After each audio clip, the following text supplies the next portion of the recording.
So here I have a Pod Go. This switch right over here has been problematic.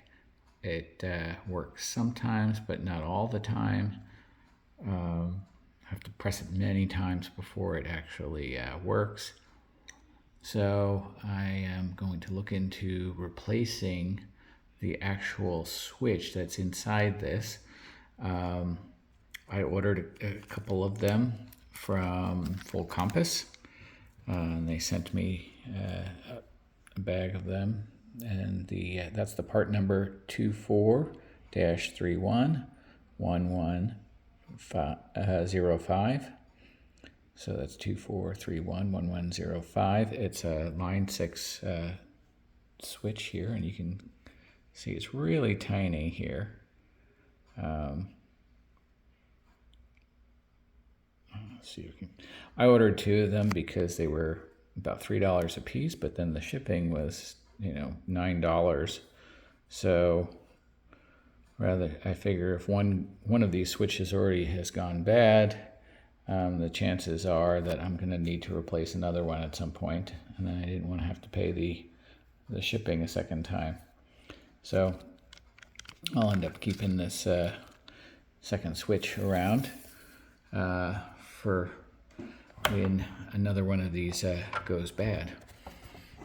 I've already unscrewed the back here. There's 2 kinds of screw sizes. Most of them are this size. But there's a couple of smaller ones, just slightly smaller. And the slightly smaller ones go right there and right there. Otherwise, they're all the same size. You're going to have to take out screws here. There's 4 of them in here. There's one here, one back here, back there.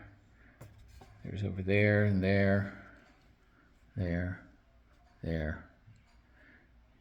back here, over there. You're going to want to have a magnetic tipped screwdriver because getting those screws out, fishing them out is not a fun thing without a magnetic screwdriver. So when that comes off, this is what you have here. And you got a couple of 2 rows here of where the switches are.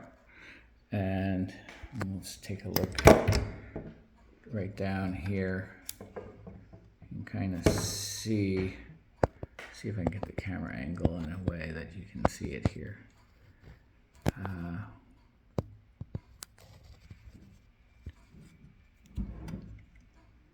So yeah, there's the switch is underneath there.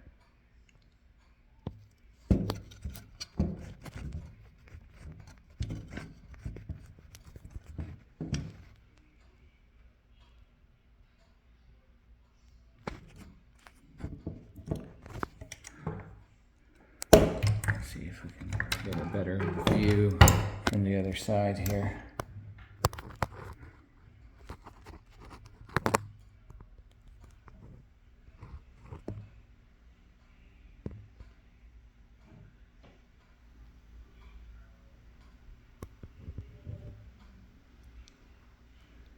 See that switch in there?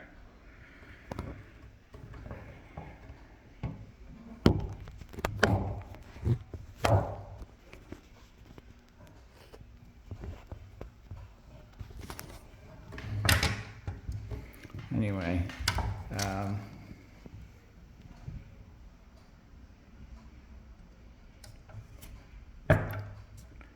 when you push up on that,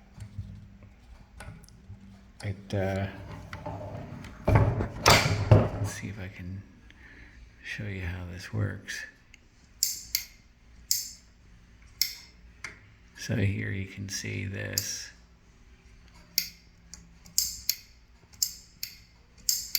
And it's pushing that little click switch there. And it has some click left to it. If it had no click at all, it really wouldn't work at all, but it does work sometimes. but it has been a little bit problematic. So I'm gonna have to take these screws off here in order to get to it. I'm gonna have those screws to take off, and then I'm gonna have to desolder that, and that. There's 4 places to desolder, and then I can pull out the old switch and then put in the new switch, which will then just go up into where those have been soldered in there, right there. So as you can see, this is, if we look at it from this side here, that's, you know, that's the size, fits right in. So I have to go get my desoldering iron and get to work on that. So here I have it unscrewed without removing all of these ribbon cables here. I didn't really want to do that, or any of those connectors here. But you can see here, there's the underside of that switch. I don't really need to do much on the underside. I need to desolder this here, those 4 spots, and then just put the switch in from the underside and then resolder the new switch. So desolder, you're going to need either a soldering iron together with one of these types of desolderers, or you're going to need one of these that's got this solder sucking tool built in to a soldering iron. Anyway, I'm going to give this one a try here. Just got this. So we'll see how it works.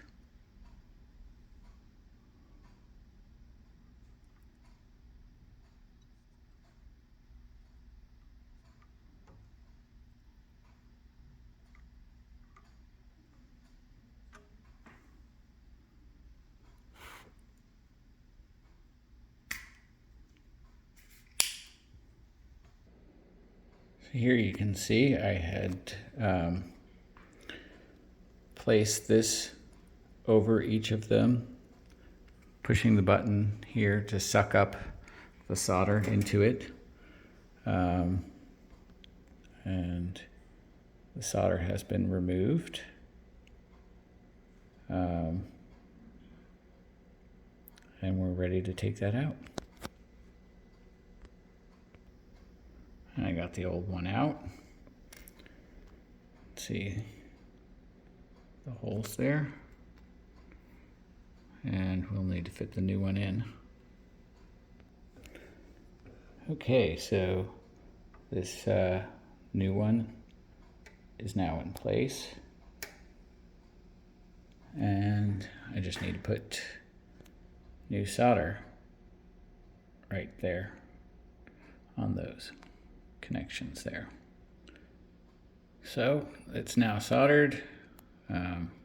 Probably not the best job I've ever done, but it should do. Anyway, let's put this all back together and try it out. So it's back on, and this is the switch that wasn't working. So when I try to bank up, it wouldn't always bank up, but with every click you can see that it is working just fine. Banking down. Switch modes, and I can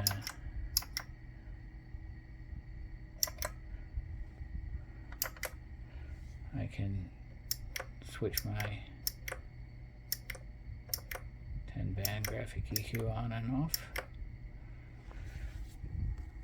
Anyway, it's working, and so hopefully this video might help you if you need to do the same kind of job.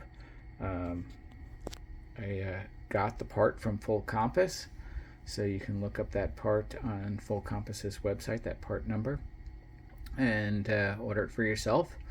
The time I made this video, it was about $3 for one switch, and another about $9 for shipping to my home. Anyway, hope this helps out.